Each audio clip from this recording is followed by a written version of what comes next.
Friends ನಮ್ಮ ಅಮೃತ್ ಅವ್ರ ಕಡೆ ಇದು ಇಂಜನ್ ಆಯಿಲ್ ಗ್ಯಾಸ್ ಸ್ಟವ್ ಬಗ್ಗೆ ಮಾಹಿತಿ ಕೇಳೋಣ ಅಂತ ಬರ್ರಿ. ಅಮೃತ್ ಅವ್ರ ಇದ್ರ ಬಗ್ಗೆ ಸ್ವಲ್ಪ ಮಾಹಿತಿ ಕೊಡ್ರಲ್ಲ ಇದ್ರದ್ದು. ನಿಮ್ಗೆ ಹೇಳಿದ್ರೆ ಗೊತ್ತಲ್ಲ, ನಿಮ್ಗೆ ತೋರಿಸ್ಬೇಕಾಕೈತೆ, ನಾನು ತೋರಿಸ್ತೀನಿ ಹೆಂಗತ್ತೈತೆ ಏನಿಲ್ಲ ಅಂತೇಳಿ. ಬರ್ರಿ ಮುಂದೆ ಹೋಗ್ಬರ್ರಿ. ಇದು ಇಂಜನ್ ಆಯಿಲ್ದು ಗ್ಯಾಸ್ ಸ್ಟವ್ ಇದು ಹೆಂಗೆ ಹಚ್ಬೇಕು ಎಲ್ಲ ಪ್ರೊಸೆಸ್ ನಮ್ಗೆ ಎಲ್ಲ ಆಡಿಯನ್ಸಿಗೆ ಹೇಳಿರಲ್ಲ. ಇದು ಇಂಜಿನ್ ಆಯಿಲ್ ಅಂತ, ವೇಸ್ಟ್ ಇಂಜಿನ್ ಆಯಿಲ್. ಇದು ಯಾವ ಟೈಪ್ ಹಾಕಬೇಕು, ಯಾವ ಟೈಪ್ ಇದು ಮಾಡ್ಬೇಕಂತ ವಿಡಿಯೋ ಒಳಗೆ ಫುಲ್ ತೋರ್ಸಾರ ನೋಡಿದ್ರಿ. ನೋಡಿ ನಾನು ಡೈರೆಕ್ಟ್ ಹಾಕಂತಿದ್ದೀನಿ ಈಗ. ಇದು ಆ್ಯಕ್ಚುಲಿ ಇದ್ರೊಳಗೆ ಹಾಕ್ಬೇಕು, ನಾ ಡೈರೆಕ್ಟ್ ಹಾಕಂತಿದ್ದೀನಿ. ಇದ್ರೊಳಗೆ ಹಾಕಿದ್ರು ನಡೀತೀರಿ? ಇದ್ರೊಳಗೆ ಹಾಕಿದ್ರೆ ಅಲ್ಲಿಂದ ಇಲ್ಲಿಂದ ಬಿಡ್ಬೋದು, ಇಲ್ಲಿಂದ ಬಿಡ್ಬೋದು. ಇದು ಆನ್ ಇರ್ತದೆ, ಮಾಡ್ಬೋದು. ಈ ಟೈಪ್ ನಾನು ನಿಮಗೆ ಈಗ ಡೈರೆಕ್ಟಾಗಿ ಹಾಕಿ ತೋರಿಸ್ತೀನಿ. ನೋಡ್ಬೋದು. ಒಂದು ಸ್ವಲ್ಪ ಅರ್ಬಿ ತೊಗೋಬೇಕು, ಸ್ವಲ್ಪ ಅರ್ಬಿ ತೊಗೋಬೇಕು. ಕಾಟನ್ ಅರ್ಬಿ ಇಷ್ಟೇ ಹಾಕೋದು.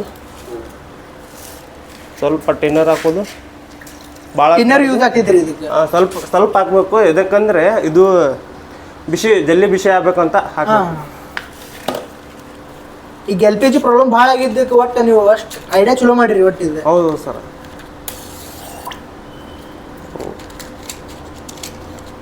ಆರ್ಡರ್ಸ್ ಬರ್ತಾ ಇದಾವೆ ನಿಮ್ಗೆ ಈ ಥರ? ಬರ್ತಾ ಇದ್ದಾವೆ.